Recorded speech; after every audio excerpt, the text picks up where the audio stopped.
നമസ്കാരം. ഇഫക്ട് ന്യൂസിലെ ഏവർക്കും സ്വാഗതം. പഹൽഗാം ഭീകരാക്രമണത്തിൻ്റെ പശ്ചാത്തലത്തിൽ ലോകം ഇന്നും ഗൗരവപൂർവമാണ് ആ പ്രശ്നം കൈകാര്യം ചെയ്ത് വരുന്നത്. ഈ ഭീകരാക്രമണത്തെ CPIM ശക്തിയായി പ്രതിഷേധിക്കുകയാണ്. അക്രമത്തിൽ കൊല്ലപ്പെട്ടവരുടെ കുടുംബാംഗങ്ങളോടുള്ള അനുശോചനം ഈ സന്ദർഭത്തിൽ കൂടി രേഖപ്പെടുത്തുകയാണ്. ഈ അക്രമത്തിന് ഉത്തരവാദികളായ ഭീകരവാദികളെ ആകെ നിയമത്തിൻ്റെ മുമ്പിൽ കൊണ്ടുവരാൻ എല്ലാ അർത്ഥത്തിലും അവർക്ക് ശിക്ഷ നൽകാനും സാധിക്കുന്ന നിലപാടുകൾ സ്വീകരിക്കണം എന്നാണ് CPIM ചൂണ്ടിക്കാണിക്കുന്നത്. ഈ കുറ്റകൃത്യത്തിന് നേതൃത്വം കൊടുത്തവർ രാജ്യത്തിൻ്റെയും പ്രത്യേകിച്ച് കാശ്മീരിലെ ജനങ്ങളുടെയും ശത്രുക്കളാണ്. കാശ്മീരി ജനതയുടെ ജീവിതത്തിൻ്റെ അടിത്തറയിലൊന്നാണ് വിനോദ സഞ്ചാര മേഖലയുമായിട്ട് ബന്ധപ്പെട്ട കാര്യം. കാശ്മീരി ജനതയോടുള്ള തികഞ്ഞ വെല്ലുവിളിയാണ് ഇതിൻ്റെ ഭാഗമായി കാണാനാകുക. ഭൂരിപക്ഷ വർഗീയത പോലെ തന്നെ ന്യൂനപക്ഷ വർഗീയതയും ജനങ്ങളുടെ പൊതുവായ താല്പര്യങ്ങൾക്ക് എതിരാണെന്ന് വ്യക്തമാകുന്ന സംഭവങ്ങൾ കൂടിയാണ് കഴിഞ്ഞ ദിവസം ഉണ്ടായത്.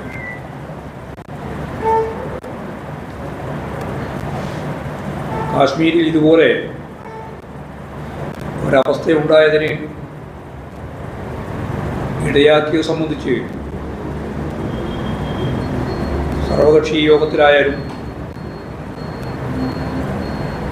കേരളത്തിൻ്റെ BJP അധ്യക്ഷൻ രാജീവ് ചന്ദ്രശേഖരൻ്റെ പത്രസമ്മേളനത്തിലായാലും മേജർ രവിയുടെ സ്റ്റേറ്റ്മെൻറ്റിലായാലും സുരക്ഷാ വീഴ്ചകളെ സംബന്ധിച്ച് ചൂണ്ടിക്കാണിച്ചിട്ടുണ്ട്. യഥാർത്ഥത്തിൽ അതിപ്പോഴും ചർച്ച ചെയ്യേണ്ട ഒരു കാര്യമായിട്ടല്ല ഞങ്ങൾ കാണുന്നത്. പിന്നീട് ചർച്ച ചെയ്യപ്പെടേണ്ടുന്ന ഒരു പ്രധാനപ്പെട്ട പ്രശ്നം തന്നെയാണ്. ടൂറിസ്റ്റുകൾക്ക് ഈ പ്രദേശം തുറന്നു കൊടുത്തതിൻ്റെ ഭാഗമായിട്ടുള്ള വിവരങ്ങൾ ഞങ്ങൾക്ക് ലഭിച്ചിരുന്നില്ല എന്ന സർവകക്ഷി യോഗത്തിൻ്റെ ഭാഗമായിട്ടുള്ള വിശദീകരണം ഉൾപ്പെടെ പിന്നീട് സ്വാഭാവികമായിട്ടും ചർച്ച ചെയ്യും. കാശ്മീരിൽ കേന്ദ്ര സർക്കാരിൻ്റെ തെറ്റായ ഇടപെടലുകൾ ഏതെല്ലാം ഘട്ടത്തിലുണ്ടായിട്ടുണ്ടോ ആ ഘട്ടത്തിലെല്ലാം പ്രതിസന്ധിയും സൃഷ്ടിച്ചിട്ടുണ്ട്. ഇന്ത്യക്ക് സ്വാതന്ത്ര്യം കിട്ടുന്ന ഘട്ടത്തിൽ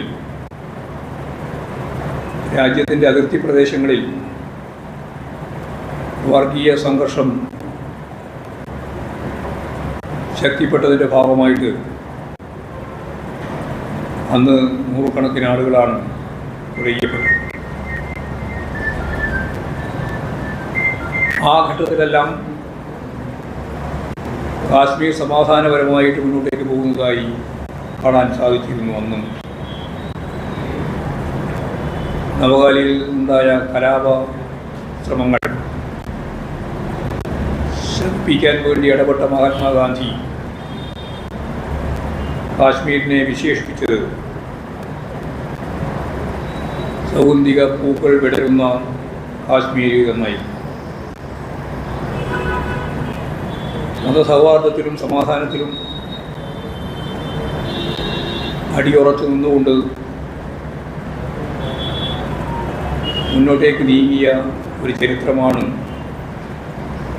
കാശ്മീരി ജനതക്ക് ഉണ്ടായിരുന്നത്. മനുഷ്യരെ ഒന്നായി കാണുന്ന സൂഫി പാരമ്പര്യം, അതുപോലെ തന്നെ ബൗദ്ധ സിദ്ധാന്തപരമായ നിലപാടുകൾ, അതായിരുന്നു പൊതുവായ കാശ്മീരിൻ്റെ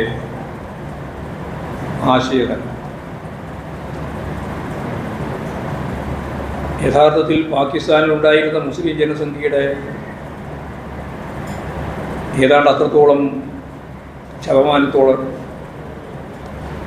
കാശ്മീരിലെ മുസ്ലിം ജനസംഖ്യയുണ്ട്. എന്നാൽ മതത്തിൻ്റെ അടിസ്ഥാനത്തിൽ രൂപീകരിക്കപ്പെട്ട പാകിസ്ഥാനിൽ ചേരില്ലെന്ന ശക്തമായ നിലപാടാണ് സെക്യുലർ രാഷ്ട്രീയത്തിൻ്റെ കാഴ്ചപ്പാട് മുന്നോട്ടേക്ക് വെച്ച് കാശ്മീരി ജനത ഒറ്റക്കെട്ടായി ഇന്ത്യയുടെ ഭാഗമായിട്ട് നിന്നു. മതനിരപേക്ഷ സമീപനം സ്വീകരിക്കുന്ന ഇന്ത്യ രാജ്യമാണ് തങ്ങളുടെ സ്വന്തം രാജ്യമെന്ന് പ്രഖ്യാപിച്ചുകൊണ്ടാണ് ഇന്ത്യയുടെ ഭാഗമായി നിൽക്കാൻ കാശ്മീരി ജനത തീരുമാനിച്ചു. അങ്ങനെ ഇന്ത്യയുടെ ഭാഗമാകുമ്പോൾ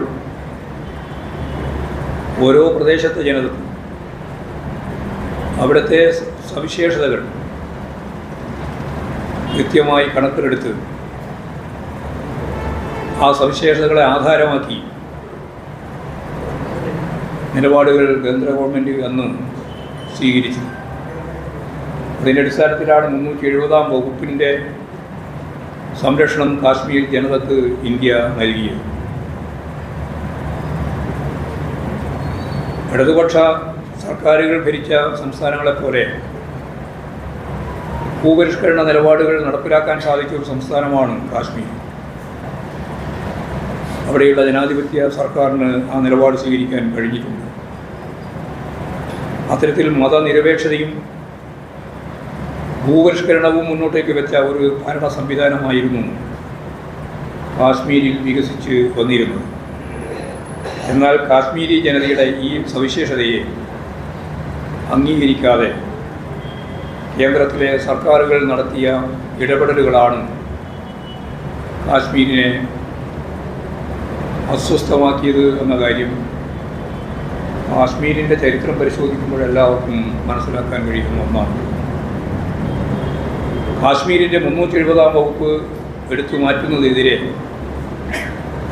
ശക്തമായ നിലപാട് സ്വീകരിച്ച പാർട്ടിയാണ് communist party of India Marxist. അത് കൂടുതൽ അസ്വസ്ഥത പകർത്താനിടയാവും എന്ന് അത്തരം നടപടികൾക്കെതിരായ നിലപാട് സ്വീകരിക്കുമ്പോൾ CPIM പറഞ്ഞിരുന്നു. പാർലമെൻറ്റിനകത്തും പുറത്തും ശക്തമായ നിലപാട് CPIM ഇതിൻ്റെ ഭാഗമായിട്ട് എടുത്തു. ഇപ്പോൾ ഇത്തരത്തിലുള്ള ഭീകരപ്രവർത്തനം നടത്തിയ ഒരു തരത്തിലും ന്യായീകരിക്കാൻ പറ്റാത്ത പ്രവർത്തനമാണ് യഥാർത്ഥത്തിൽ ദി റെസിസ്റ്റൻറ്റ് ഫ്രണ്ട് അഥവാ TRF എന്നാണ് വാർത്തകളിൽ കാണുന്നത്. ഈ ഭീകരവാദ നിലപാടിനെ അതിശക്തിയായിട്ട് ഈ രാജ്യം മുഴുവൻ ഒറ്റക്കെട്ടായിട്ട് എതിർക്കണമെന്ന കാര്യത്തിൽ യാതൊരു സംശയമില്ല.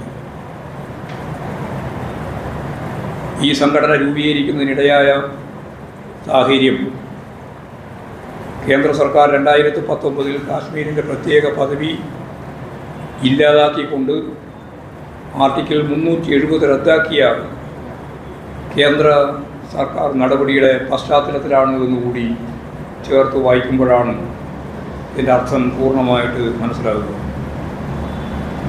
കാശ്മീരിൻ്റെ പ്രത്യേക പദവി വീണ്ടെടുക്കുക എന്നതാണ് സംഘടനയുടെ പ്രധാനപ്പെട്ട ലക്ഷ്യമെന്ന് അവർ മുന്നോട്ട് വെച്ചു. അതിനവർ സാധാരണ മനുഷ്യർക്ക് നേരെയുള്ള ഭീകരമായ കടന്നാക്രമണത്തിലൂടെയാണ് പ്രതികരിച്ചത്.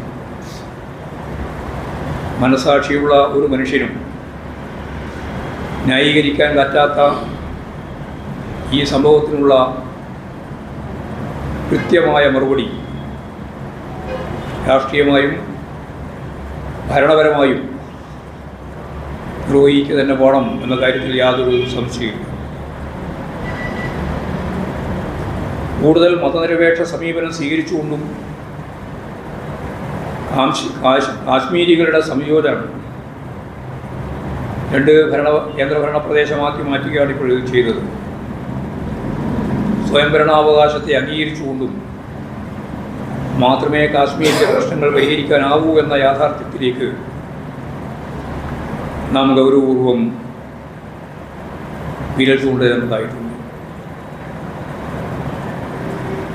തങ്ങൾ വഞ്ചിക്കപ്പെട്ടു എന്ന കാശ്മീർ ജനതയുടെ ചിന്തകളാണ് ഇത്തരത്തിലുള്ള ആശയങ്ങൾക്ക് മണ്ണൊരുക്കുന്നത്. കേന്ദ്ര സർക്കാരിൻ്റെ തെറ്റായ നയങ്ങളാണ് ഈ ഒരു പശ്ചാത്തലം രൂപപ്പെടുത്തിയത് എന്ന് നമുക്ക് കാണാം. കാശ്മീരിൽ കേന്ദ്രഭരണം വന്ന ശേഷം സമാധാനവും പുരോഗതിയുമാണ് ഉണ്ടായതെന്ന് കേന്ദ്ര സർക്കാർ അവകാശവാദം ഉന്നയിക്കുകയാണ്. എന്നാൽ എന്താണ് ഉണ്ടായത് എന്ന് എല്ലാവർക്കും പകൽ വെളിച്ചം പോലെ അറിയാം. സമാധാനപരമായൊരു അന്തരീക്ഷം ഉണ്ടായില്ല. ആരോഗ്യ വിദ്യാഭ്യാസ മേഖല തകർന്നു. തൊഴിലില്ലായ്മ അതിരൂക്ഷമായിട്ട് വളർന്നു. അവിടെ 40,000 പോലീസുകാരുടെ പോസ്റ്റുകൾ ജോലി ലഭിക്കുന്നതിന് വേണ്ടി അപേക്ഷിച്ചവരുടെ എണ്ണം 5 ലക്ഷം പേരായിട്ട് ഉയർന്നു. കാശ്മീരി ജനതയുടെ ജീവിതത്തെ ഇത്തരത്തിൽ വലിയ രീതിയിലുള്ള തകർച്ചയിലേക്ക് എത്തിച്ച അവരുടെ ജനാധിപത്യം അനുവദിക്കാൻ പോലും തയ്യാറില്ലാത്ത ഒരവസ്ഥയാണ് അവിടെ സൃഷ്ടിക്കപ്പെട്ടിട്ടുള്ളത്. അവസാനം സുപ്രീം കോടതി ഇടപെട്ടുകൊണ്ടാണ് തെരഞ്ഞെടുപ്പ് നടത്തുന്ന സാഹചര്യം ഉണ്ടായത്. തെരഞ്ഞെടുപ്പ് പ്രഖ്യാപിച്ചപ്പോൾ വിവിധ തീവ്രവാദി ഗ്രൂപ്പുകൾക്കും ജമാഅത്തെ ഇസ്ലാമിക്കും BJPയുടെ പിന്തുണ ഉണ്ടായിരുന്നു. വളരെ വിചിത്രമായ സംഭവമായിരുന്നു തെരഞ്ഞെടുപ്പ് രാഷ്ട്രീയത്തിൽ കണ്ടത്. CPIMൻ്റെ കേന്ദ്ര കമ്മിറ്റി അംഗമായ സഖാവ് തരിഗാമി മത്സരിക്കുന്ന മണ്ഡലത്തിൽ ജമാഅത്തെ ഇസ്ലാമിയുടെ സ്ഥാനാർത്ഥിക്ക് BJPയുടെ പൂർണ്ണമായ പിന്തുണയായിരുന്നു. എന്നാൽ എല്ലാ വർഗീയതയെയും ശക്തിയായിട്ട് എതിർത്തുകൊണ്ട് കാശ്മീർ തീവ്രവാദികളുടെ കടന്നാക്രമത്തിൽ നിന്നും പലപ്പോഴും തലമാരകളുടെ വ്യത്യാസത്തിൽ രക്ഷപ്പെട്ട തരിഗാമി അവിടെ വിജയിച്ചു വരികയാണ് ചെയ്തത്. തീവ്രവാദത്തിനെതിരെ രോഷം കൊള്ളുന്ന സംഘപരിവാർ അവരായിരുന്നു ഇസ്ലാമിക ഭീകരതയെ തന്നെ വിളിക്കപ്പെടുന്ന ഇത്തരം ശക്തികൾക്കൊപ്പം നിന്ന് അവിടെ തെരഞ്ഞെടുപ്പ് രാഷ്ട്രീയം കൈകാര്യം ചെയ്തു.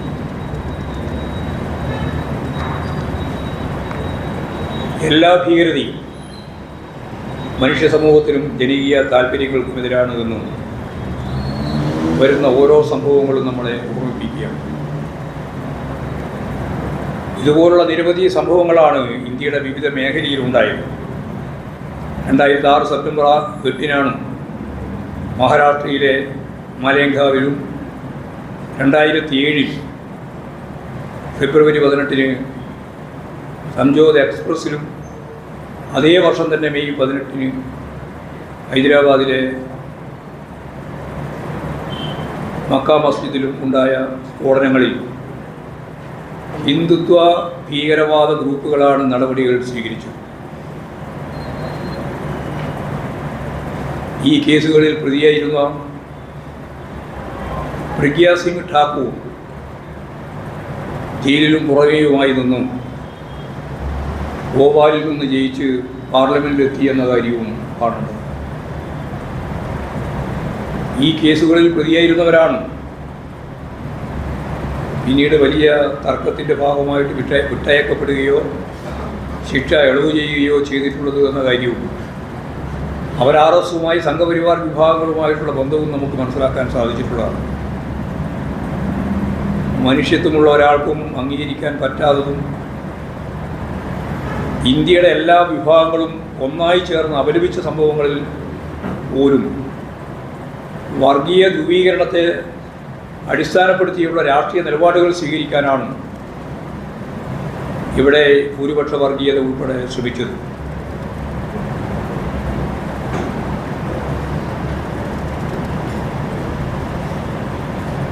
ആക്രമണ ഘട്ടത്തിൽ യഥാർത്ഥത്തിൽ ഞങ്ങളെ സഹായിക്കുന്നതിന് മുസ്ലിം സഹോദരങ്ങൾ ഉണ്ടായി എന്ന് മലയാളിയായ രാമചന്ദ്രൻ്റെ തന്നെ മകൾ കൃത്യമായിട്ട് കാര്യങ്ങൾ സത്യസന്ധമായിട്ട് പറഞ്ഞപ്പോൾ എന്തായിരുന്നു അവർക്കെതിരായിട്ടുള്ള സൈബർ ആക്രമണം എന്ന് നമ്മൾ കാണേണ്ടതാണ്. ഇത് മലയാളത്തിൽ കേരളത്തിലാണ് വരുന്നത്. എല്ലാ ഭീകരവാദികളും, അത് ന്യൂനപക്ഷ ഭീകരവാദമായാലും ഭൂരിപക്ഷ ഭീകരവാദമായാലും മതത്തെ ഒരു മറയായിട്ട് ഉപയോഗിക്കുകയാണ്. മതങ്ങൾ തമ്മിലുള്ള സംഘർഷമാക്കി അതിനെ വ്യാപിപ്പിക്കാനാണ് ശ്രമം. അതുകൊണ്ടാണ് കൃത്യമായിട്ട് ആരതി പറഞ്ഞ കാര്യം രാമേന്ദ്രൻ്റെ ദാരുണമായ അന്ത്യം കൊലപാതകം കണ്ട മകൾ ആരതി എൻ്റെ കുഞ്ഞിൻ്റെ കൈയും പിടിച്ച് വാവിട്ട് കരഞ്ഞ് ഗത്യന്തരമില്ലാതെ കാട്ടിലേക്ക് കയറിയ സന്ദർഭത്തിൽ മുസഫ സമീർ എന്ന 2 ഡ്രൈവർമാരാണ് രക്ഷക്കെത്തിയതെന്നും അവരാണ് അച്ഛൻ്റെ ജഡം തിരിച്ചറിയാൻ രാവിലെ 3 മണിക്ക് മോർച്ചറിയിലേക്ക് കൊണ്ടുപോയതെന്നും താമസിക്കാൻ ഇടമൊരുക്കിയതെന്നും അച്ഛൻ്റെ മരണത്തിന് ശേഷം എനിക്ക് കാശ്മീരിൽ 2 സഹോദരങ്ങളെ ലഭിച്ചുവെന്നും അള്ളാഹു അവരെ രക്ഷിക്കട്ടെ എന്നും പറഞ്ഞു. ഈ പറഞ്ഞതിനെതിരായിട്ടുള്ള അതിശക്തിയായിട്ടുള്ള കടന്നാക്രമണമാണ് ന്യൂ മീഡിയയുമായി ബന്ധപ്പെട്ട് കേരളത്തിൽ ഉൾപ്പെടെ പ്രചരിപ്പിക്കുന്നു. ഈ മതസൗഹാർദ്ദ അന്തരീക്ഷത്തെ മലീമസമാക്കാൻ ഇങ്ങനെയൊരു നിലപാട് സ്വീകരിച്ചിട്ടുള്ള അച്ഛൻ നഷ്ടപ്പെട്ട മകളുടെ ആ വൈകാരികമായ അവസ്ഥയെ വർഗീയമായിട്ട് അപലപിക്കാൻ കേരളത്തിൽ പോലും വലിയൊരു വിഭാഗം ആളുകൾ തയ്യാറാവുന്നു എന്നത് കേരളത്തിൻ്റെ മതനിരപേക്ഷ ഉള്ളടക്കത്തിന് അപമാനകരമായ സംഭവം തന്നെയാണ്. നമുക്കറിയാം, ഇപ്പോഴും ഇവിടെ വന്നതും വരാത്തതുമായ ഒരുപാട് വാർത്തകളുണ്ട്. ഏറ്റവും അവസാനം വന്ന ഒരു വാർത്ത ഛത്തീസ്ഗഡിലെ BJPയുടെ നേതാവ് അരവിന്ദ് അഗർവാൾ ഈ സംഘർഷത്തിൻ്റെ പശ്ചാത്തലത്തിൽ വേറിട്ടുപോയി. പിന്നീട് ഭാര്യയെയും മകളെയും ഒരു ബന്ധുവിനെയും രക്ഷിച്ചത് അവിടെ ഉണ്ടായിരുന്ന അസാഖാട്ട് അഹമ്മദ് ഷാ എന്ന 28 വയസ്സുകാരനായിരുന്നു എന്നിപ്പോൾ വാർത്ത പുറത്തു വന്നിരിക്കുകയാണ്. അവർ രക്ഷിച്ചു. അതിനുശേഷമാണ് സ്വന്തം വീട്ടിലെന്താണ് സംഭവിക്കുന്നത് എന്ന് പോലും മനസ്സിലാക്കാതെ അവരെ പിന്നീട് ആശുപത്രിയിൽ പോയിട്ട് കാണുന്നത് എന്നാണ് വാർത്ത പറയുന്നത്. ഇയാളുടെ ബന്ധുവാണ് ഇപ്പോൾ ആദിൽ ഹുസൈൻ എന്ന കൊല ചെയ്യപ്പെട്ട ചെറുപ്പക്കാരൻ. അത് ഇതേപോലെ തന്നെ ടൂറിസ്റ്റുകളായിട്ട് വന്ന ആളുകളെ കടന്നാക്രമിക്കുന്ന ഭീകരവാദികൾക്കെതിരായിട്ട് നിലപാട് സ്വീകരിച്ചതിൻ്റെ ഭാഗമായിട്ടാണ് ആ മുസ്ലിം ചെറുപ്പക്കാരൻ പ്രതിയടഞ്ഞത്. അത് ഈ അസാഖാട്ട് അഹമ്മദ് ഷായുടെ ബന്ധുവാണ്, അടുത്ത ബന്ധുവാണ്. ഞാൻ പറഞ്ഞു വന്നത്, മനുഷ്യത്വപരമായ നിലപാട് ഉയർത്തിപ്പിടിച്ചുകൊണ്ടാണ് സൂഫി പാരമ്പര്യം ഉൾപ്പെടെയുള്ള ബുദ്ധിസ്റ്റ് രീതി, മതപരമായ ഉള്ളടക്കം കൈകാര്യം ചെയ്യുന്ന അവിടെയുള്ള ജനത, കാശ്മീരി ജനത ഈ പ്രശ്നത്തെ കൈകാര്യം ചെയ്തിട്ടുണ്ട്. ഇപ്പോൾ മുസ്ലിം ഹിന്ദു തർക്കം എന്ന നിലയിൽ ഒരു സമവാക്യം ഉണ്ടാക്കാനുള്ള, അതുവഴി രാഷ്ട്രീയ നേട്ടമുണ്ടാക്കാനുള്ള ശ്രമം അപലപിക്കേണ്ടുന്ന ഒന്നാണ്. അവിടെ എല്ലാവരും ഒറ്റക്കെട്ടായിട്ടാണ് നിൽക്കുന്നത്. അവിടെ കൂട്ടായിട്ടാണ് മുസ്ലിമും ഹിന്ദുവും ക്രിസ്ത്യാനിയും മുഴുവൻ ആളുകളും ചേർന്നുകൊണ്ടാണ് പ്രതിഷേധ പ്രകടനം നടത്തിയത്. അതിൽ നിന്ന് വേറിട്ട് നിന്ന ഒരേ ഒരു വിഭാഗം മാത്രമേ ഉള്ളൂ, അത് ജമാഅത്തെ ഇസ്ലാമിയാണ്, ബ്രദർഹുഡിൻ്റെ ഒരു വിഭാഗം. എന്ന് പറഞ്ഞാൽ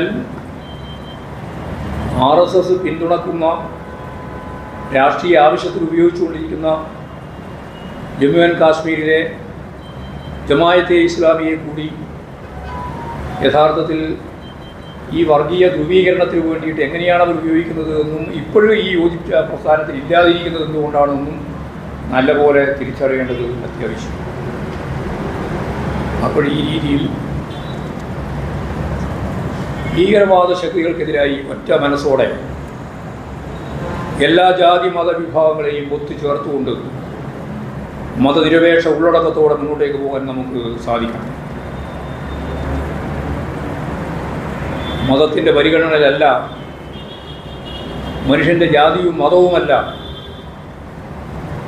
ഭീകരവാദത്തിനെതിരായി ഒരു ശരിയായ നിലപാട് സ്വീകരിച്ചുകൊണ്ട് പോകാൻ എല്ലാ മനുഷ്യർക്കും സാധിക്കേണ്ടുന്ന ഒരു സന്ദർഭമാണ് ഉള്ളത്. അതാണ് കാശ്മീരിലെ ജനത ചൂണ്ടിക്കാണിച്ചിട്ടുള്ളതും അവർ കൈകാര്യം ചെയ്തതുമായ ഒരേ മനസ്സോടുകൂടിയുള്ള പ്രതിഷേധം. ഈ പ്രതിഷേധത്തിൻ്റെ തന്നെ ഭാഗമായി കേരളത്തിൽ നമുക്കറിയാം, കേരളത്തിൽ ജമാഅത്തെ ഇസ്ലാമിയും SDP-യും അതുപോലെ തന്നെ നമുക്ക് അറിയുന്നത് പോലെ ഒരു മഴവിൽ സഖ്യം ഇടതുപക്ഷ ഗവൺമെൻറ്റിനും ഇടതുപക്ഷ രാഷ്ട്രീയത്തിനുമെതിരായി ശക്തിയായിട്ട് നിലകൊള്ളുന്നു.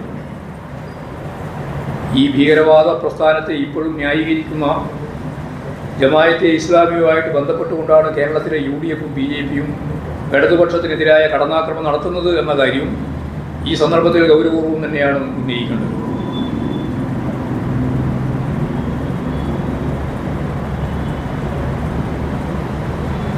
നേരത്തെ ഞാൻ ചൂണ്ടിക്കാണിച്ച പോലെ തരിഗാമിയെ പരാജയപ്പെടുത്താൻ ജമാഅത്തെ ഇസ്ലാമിയും BJPയും കൈകോർത്തുകൊണ്ടാണ് അവിടെ നിലപാട് സ്വീകരിച്ചത്. ഇവിടെ കോൺഗ്രസും UDFും ലീഗും ജമാഅത്തെ ഇസ്ലാമുമായിട്ട് കൈകോർത്ത് ഇടതുപക്ഷത്തിനെതിരായിട്ടുള്ള ശക്തിയായ രാഷ്ട്രീയ ധാരണയാണ് മുന്നോട്ടേക്ക് വരുന്നത്.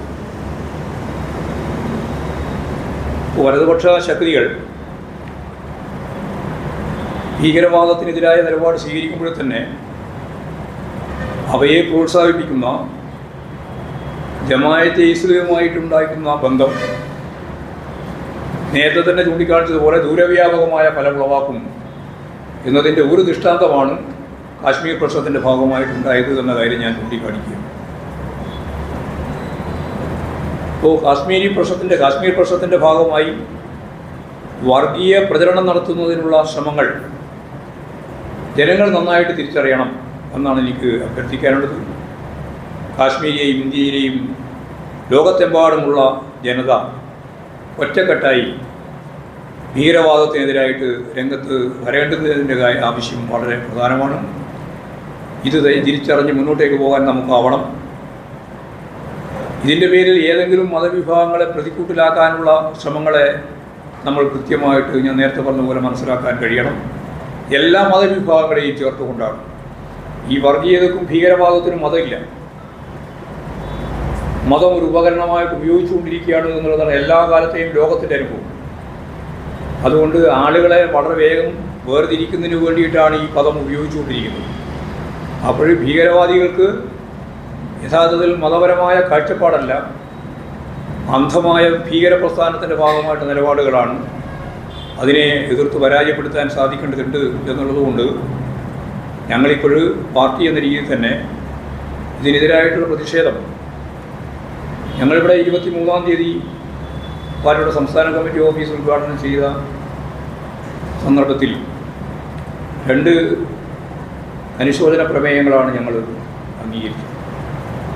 ഒന്ന്, ഈ ഭീകരവാദത്തിനെതിരായിട്ടുള്ള ഇതിനിരയായ ഇന്ത്യയുടെ വിവിധ മേഖലയിലുള്ള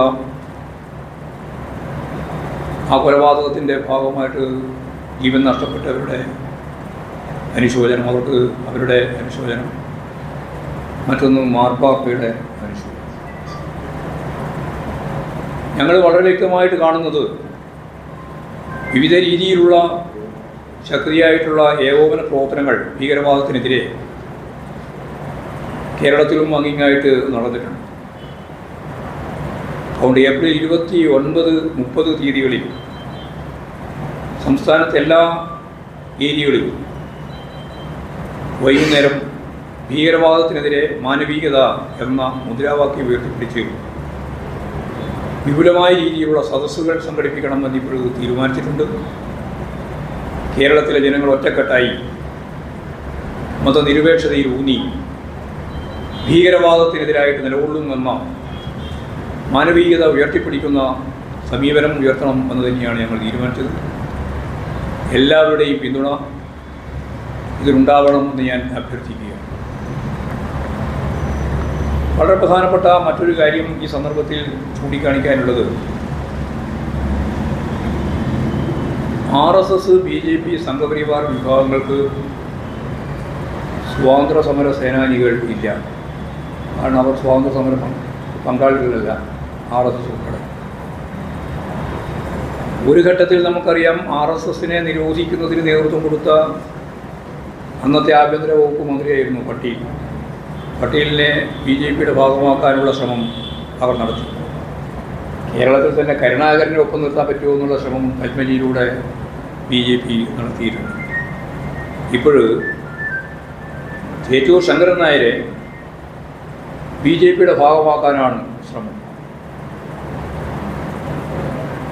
സർ ചേറ്റൂർ ശങ്കരൻ നായർ എന്ന പേരിലാണ് അദ്ദേഹം അറിയപ്പെട്ടത്. പാലക്കാട് 1857 അദ്ദേഹം ജനിച്ചത്. 1934 അദ്ദേഹം നമ്മെ ബുദ്ധിപിടിക്കും. ദേശീയ സ്വാതന്ത്ര്യ പ്രസ്ഥാനം ശക്തി പ്രാപിക്കുന്ന ഘട്ടമാകുമ്പോഴേക്ക് അദ്ദേഹം നമ്മെ വിട്ടുപിരിഞ്ഞിട്ടുണ്ട്.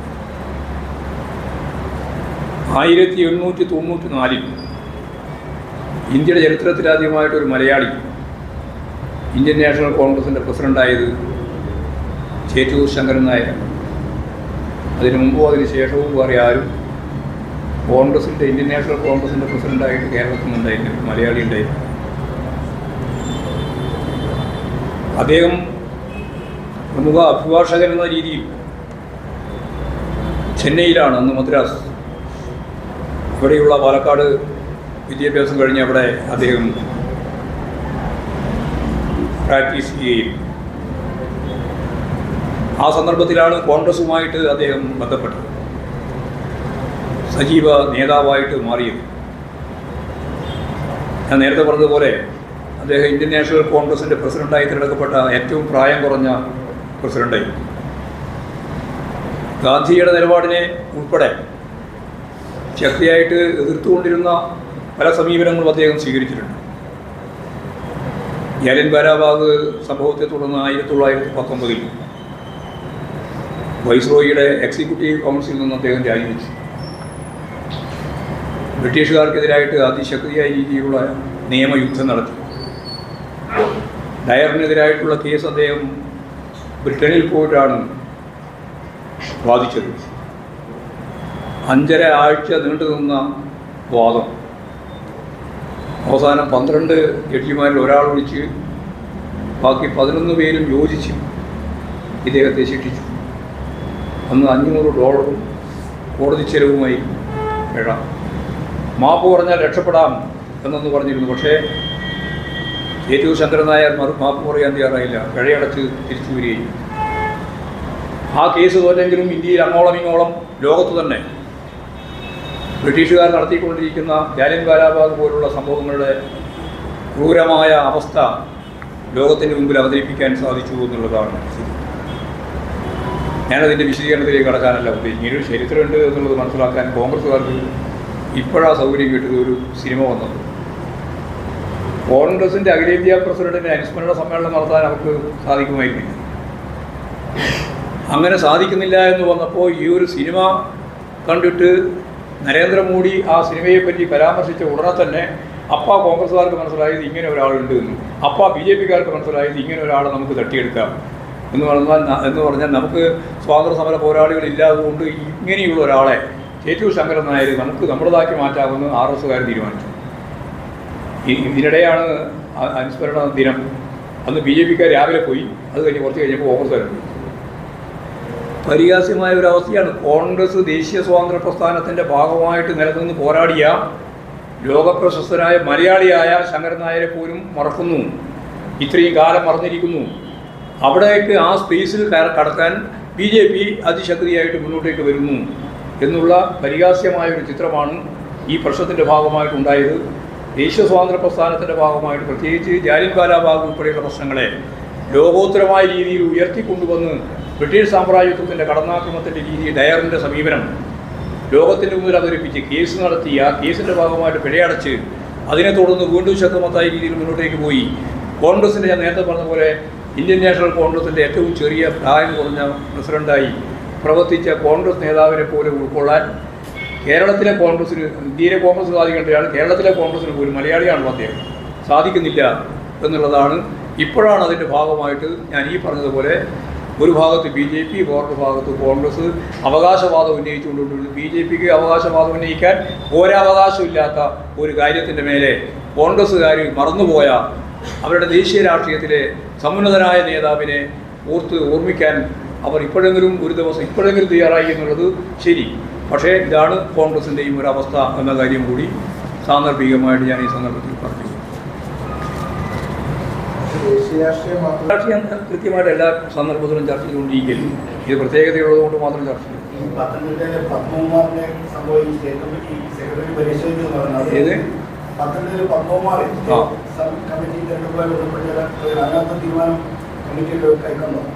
അല്ല, പത്മകുമാറിനെ ഒഴിച്ചു നിർത്തിക്കൊണ്ടാണ് അവിടെ പാർട്ടി സെക്രട്ടറി തിരഞ്ഞെടുത്തത്. തെറ്റായ സമീപനങ്ങളെ സംബന്ധിച്ച് പാർട്ടി സംഘടനാപരമായിട്ട് പരിശോധിച്ച് ആവശ്യമായ നിലപാട് സ്വീകരിക്കും. ഇല്ല, ഈ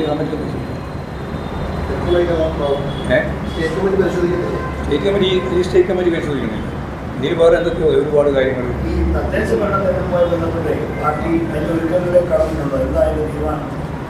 ഇതെല്ലാം ഞാൻ നടത്തിക്കൊണ്ടിരിക്കുന്ന ഈ പ്രവർത്തനങ്ങളെല്ലാം തദ്ദേശ സ്വയംഭരണ സ്ഥാപനങ്ങളെ ഉന്നമിച്ചുകൊണ്ടാണ് എല്ലാം. ഞങ്ങൾക്ക് ബൂത്തടിസ്ഥാനത്തിലുള്ള സംവിധാനം വളരെ സജീവമായിട്ട് നിലവിലുണ്ടല്ലോ. ബ്രാഞ്ച് സമ്മേളനം മുതൽ ഇങ്ങോട്ട് ഏറ്റവും ശക്തിയായിട്ട് നിൽക്കില്ല. അതുകൊണ്ട് തദ്ദേശ സ്വയംഭരണ സ്ഥാപനങ്ങളുടെ തെരഞ്ഞെടുപ്പിൽ ഞങ്ങൾക്ക് യാതൊരു തരത്തിലുള്ള ഉത്കണ്ഠയില്ല. വലിയ ഭൂരിപക്ഷത്തോടുകൂടി ഇടതുപക്ഷ ജനാധിപത്യ മുന്നണിക്ക് മുന്നോട്ടേക്ക് വരാൻ സാധിക്കുന്നതാണ് കേരളത്തിലെ ഇടതുപക്ഷ ജനാധിപത്യ മുന്നണിയുടെ ഇന്നത്തെ നില. ഉപതെരഞ്ഞെടുപ്പ് സംബന്ധിച്ച് ചോദിക്കുന്നുണ്ട്.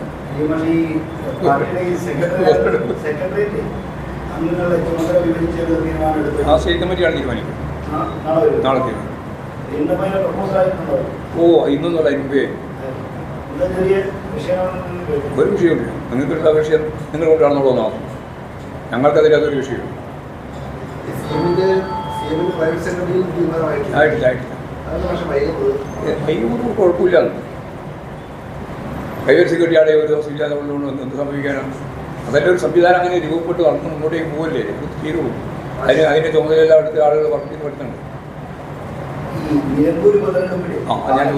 അതായത് ചോദിച്ചത് മോഡലൊന്നും ഒരു മോഡൽ വേറൊരു മോഡലാവില്ല. ഒരു മോഡൽ പാലക്കാട് മോഡൽ ഇനിയിപ്പോൾ വേറെ വരുന്നുണ്ടെങ്കിൽ ആ മോഡൽ, ഇനിയിപ്പോൾ നിലമ്പൂർ മോഡൽ അങ്ങനെ ഓരോ മോഡൽ പുതിയത് തന്നെ ഉണ്ടാവാൻ സാധിക്കും. പുതിയ മോഡലായിരിക്കും.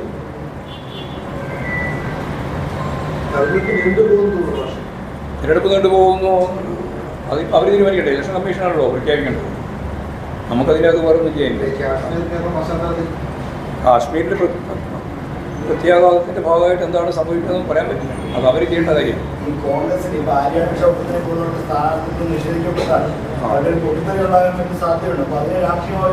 നോക്കാം. ഞാൻ പറഞ്ഞില്ലേ, പണ്ടേ പറഞ്ഞുകൊണ്ടിരിക്കുന്ന ഒരു കാര്യം, മൂർത്തമായ സാഹചര്യത്തിൽ മൂർത്തമായിട്ട് മാത്രമേ കാണാൻ പറ്റുള്ളൂ. ഇങ്ങനെ ഉണ്ടാവാനിടയുണ്ട്. എന്നാൽ അങ്ങനെയായി പോകുന്ന ചോദിക്കുന്ന ചോദ്യം തന്നെ ശരിയല്ല ഞാൻ പറഞ്ഞില്ലേ. വരട്ടെ, മൂർത്തമായ സാഹചര്യം വരട്ടെ, അപ്പം നമ്മൾ അറിയിക്കാം. നിങ്ങൾ ഒരു തരത്തിലെ ബേജാറും ഉണ്ടാവേണ്ട. ഞാൻ നല്ല പോലെ അറിയിക്കും. കൃത്യമായ സാഹചര്യം വന്നാൽ അപ്പോൾ കൃത്യമായിട്ട് അറിയാം. ഞങ്ങളൊരു സ്ഥാനാർത്ഥിയെ പറ്റി ഇന്നേവരെ പറഞ്ഞിട്ടോ അതിൻ്റെ ഭാഗമായിട്ട് പ്രസിദ്ധീകരിച്ചിട്ടില്ലല്ലോ. ഞങ്ങൾ ആരെ പറ്റി പറഞ്ഞിട്ടില്ലല്ലോ. കോൺഗ്രസ് ആണല്ലോ പറഞ്ഞുകൊണ്ടിരിക്കുന്നത് സ്ഥാനാർത്ഥികളെ പറ്റി. അവർക്കിടയിലാണ്, വളയത്തിലാണ് പട. അതെങ്ങനെയായിരിക്കും എന്നുള്ളത് കുറച്ചും കൂടി ദിവസം കഴിഞ്ഞാൽ കാണാം. നല്ല വലിയ പ്രതീക്ഷയാണ്. അവർക്കൊരു പ്രതീക്ഷയില്ല. അവരുടെ പ്രതീക്ഷയില്ല, വിട്ടുപോയി. അവിടെ ഞങ്ങൾക്ക് നല്ല പ്രതീക്ഷയുണ്ട്. നിലമ്പൂർ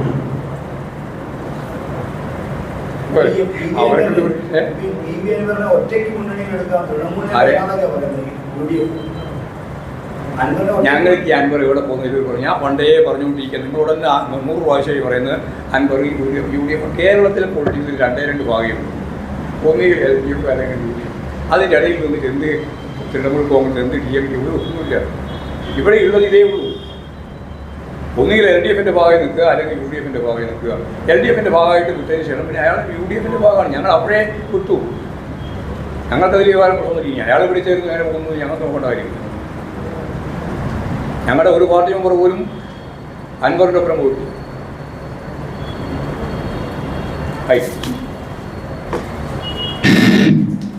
വാർത്തകളും വിശേഷങ്ങളും ഇവിടെ അവസാനിക്കുന്നില്ല. കൂടുതൽ വാർത്തകളും വിശേഷങ്ങളുമായി വീണ്ടും കണ്ടുമുട്ടാൻ. അതുവരെ ഏവർക്കും നന്ദി, നമസ്കാരം.